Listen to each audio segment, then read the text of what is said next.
Continuing our team coverage now across southern Colorado, our dry, hot conditions have the attention of fire crews who carefully track the conditions and the science behind it. Bill Folsom live on Colorado Springs West Side with more for us. Bill. Yeah, most of us see a single landscape. Fire prevention pros, they see multiple pieces of potential fire danger. Down low, right against the ground, that's the dead stuff. They call that duff. You've got the grasses that are drying out. Mid-level, you've got the oak brush. And what you really don't want to see is fire move up all that into the big pine trees.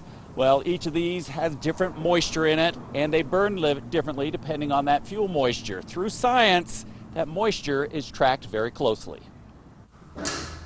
An oven cooking up a forecast for fire danger. So just because something looks green does not mean that it has a high moisture content in it at all. So that's why we actually go out, pull the fuel samples, test them, and come up with that fuel percent.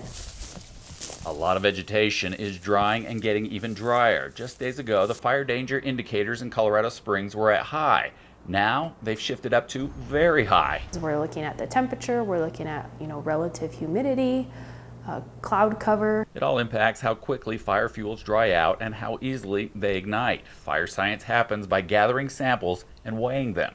That is essentially what we call the wet weight, because it hasn't been dried out. It cooks for 24 hours, and then when it comes out, we will reweigh it. An equation is applied for moisture content. Lower the percent moisture in the fuels, the faster a fire could start or spread.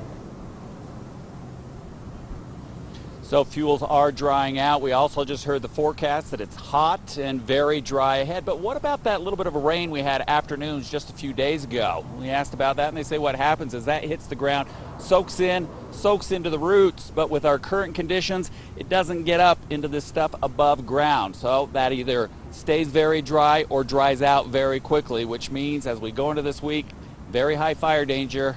Please be careful. Watching out for you, Southern Colorado. Bill Folsom, News 5.